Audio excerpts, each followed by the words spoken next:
Hello, everybody. So today we'll be providing an introduction to vector bundles, which are a fundamental concept in differential geometry. Okay.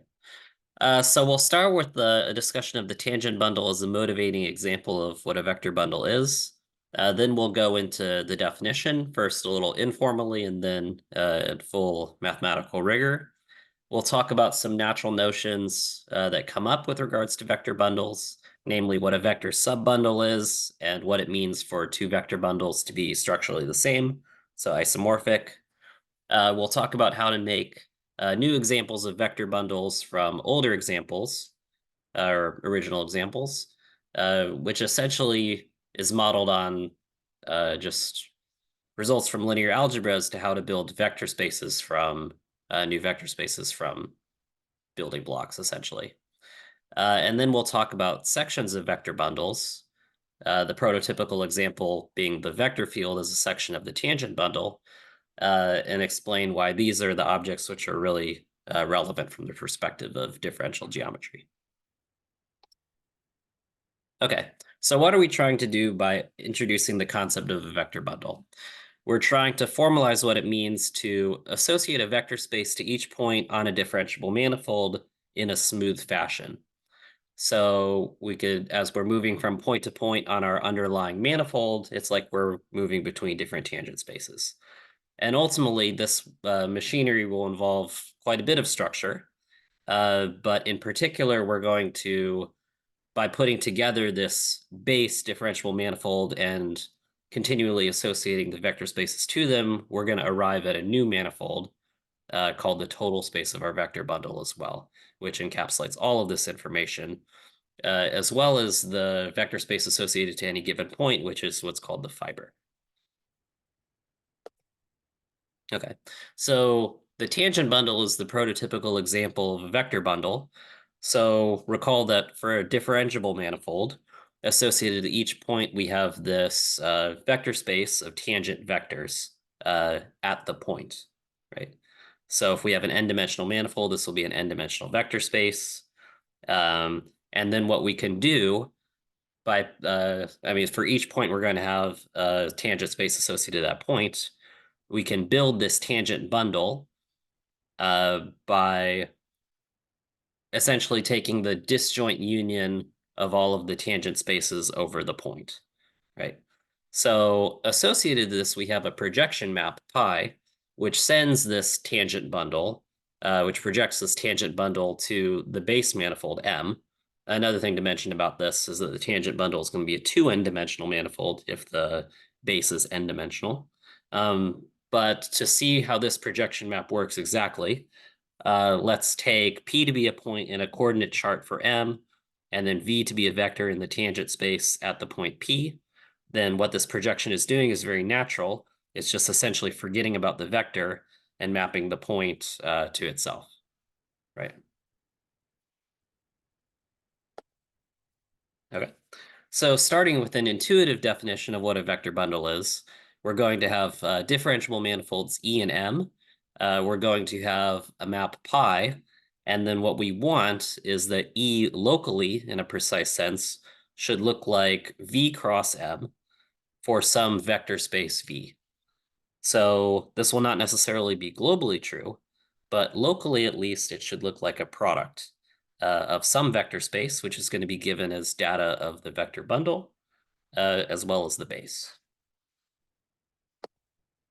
Okay, so a little bit more formally, the data is this differentiable manifold E, manifold M, vector space V, and smooth projection pi. So for terminology's sake, E is what's called the total space of a vector bundle, M is called the base, and V here is the general fiber.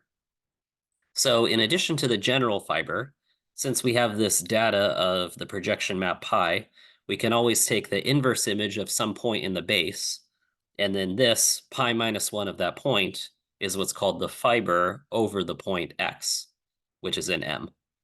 So this conceptually at least is not exactly the same as the general fiber, but they're going to be related concepts.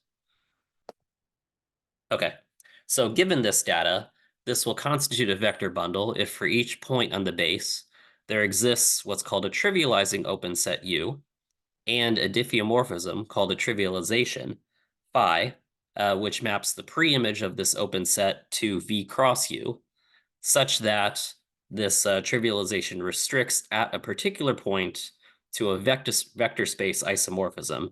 And this vector space isomorphism will be an isomorphism between the fiber over a point and the general fiber V, right? So this is what it means to locally look like a product.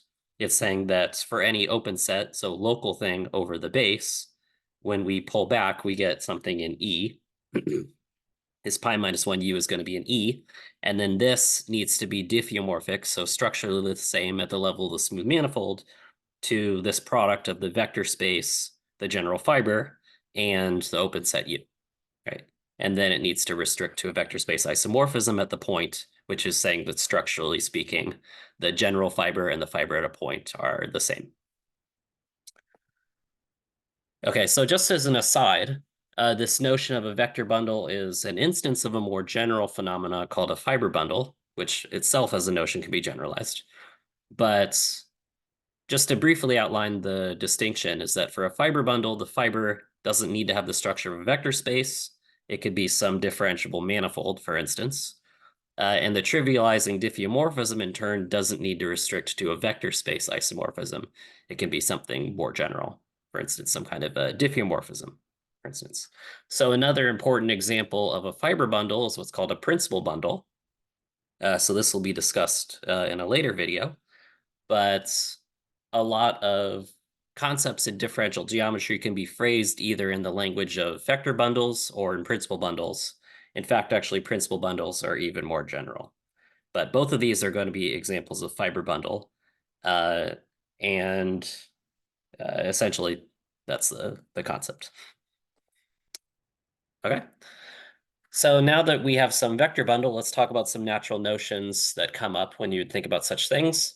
So when we're dealing with mathematics, we often want to see how to get really basic examples of our structures from already existing examples. The most natural thing that you could do essentially is consider a subset of, say, one of these structures and ask when it also has this structure, right?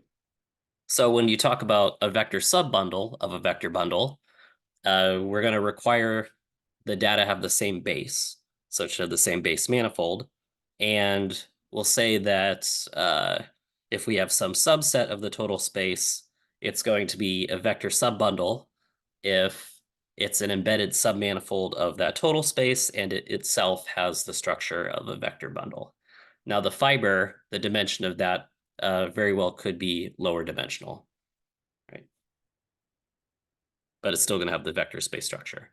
So it's going to be a subset which has the structure, subset of the total space, which has the structure of a vector bundle over the same base. Right. So in addition to vector subbundles, we want a notion of what it means for two vector bundles to be the same, so structurally the same. And for a differentiable manifold, this notion just by itself would be diffeomorphic, right? So we have quite a bit more structure here for a vector bundle. So the full thing is that the total spaces should be related by a diffeomorphism, which should, diffeomorphism labeled F here, which should interact with the projections of the two vector bundles in a very specific way. So as I have it written here, F composed with pi prime should be equal to pi for the maps written out in this particular way. And then moreover, this diffeomorphism should restrict to an isomorphism of the fibers over the same points, right? Or the points that F maps it to, essentially. So this is what it means for two vector bundles to be structurally the same. Okay.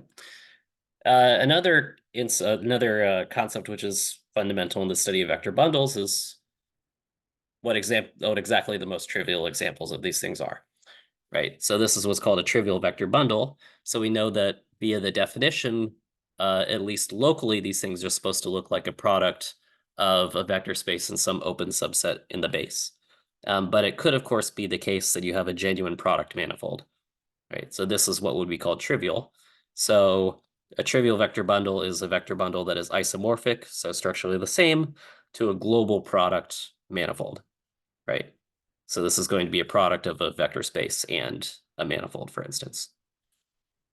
Right. So these are essentially the most basic examples of vector bundles you could come across, um, but there are certainly non-trivial examples as well. Okay. So besides getting vector bundles as sub-bundles of other bundles, there are other natural ways that you can go about doing this. And a lot of these follow from standard constructions in linear algebra for how you build new examples of vector spaces out of existing examples. So what I've written out here is a couple instances of how you could do this. If you have a vector space, you can always consider the dual space to that vector space. You could consider the kth exterior power over the dual space. And then there are two other natural constructions. So there's the direct sum written here. This will give you a vector space whose dimension is the sum of the two dimensions. And we also have a tensor product of vector spaces, and this will give a vector space whose dimension is the product. Right? So there's a variety of other things that you could do, but these are some basic examples. And then the nice thing is that actually we can build new examples of vector bundles if we're starting with the same base manifold from existing ones by essentially carrying out these constructions fiber-wise. So say we take the direct sum of two vector bundles. Say the fiber over a point is V, some particular point is V for one of the bundles, and the fiber is W over the other bundle, but the same point. Then we can construct an example of a vector bundle which has fiber. So the direct sum of these bundles will have fiber V direct sum W at that point. And you can do this for all of the previously listed constructions. Pretty standard to build the trivialization and the trivializing open set from the structures that exist on the summons. Okay, so then the objects, sort of the generalization of functions, which you'd be interested in the context of these vector bundles, are going to be what are called sections. And starting with the motivating example of the tangent bundle, the sections here are what are called vector fields. So intuitively, what a vector field is that it assigns a vector to each point on the manifold in a smooth fashion. So what this means, you could think about this in terms of coordinate charts on your differential manifold. If you were to write out the vector field in a particular coordinate chart, then the components are supposed to be smooth, right, in that chart. That's what you can think about a smooth assignment of vectors to, I guess, close points. But practically speaking, what this is doing, if you think about that, is this V as a vector field is mapping points on the manifold to points in the tangent bundle, right? Because it's assigning a vector to each point in a smooth way. So they can be viewed as maps like this. And then the notion of a section is just a generalization of this, right? So a section of some more general vector bundle is going to be a smooth map from the base to the total space that interacts with the projection associated with the vector bundle in a precise way. So in particular, the section as a map from M to E should compose with the projection, which is a map from E to M, in such a way that they are the identity map on the base. Right? So every vector bundle is going to have sections, global sections.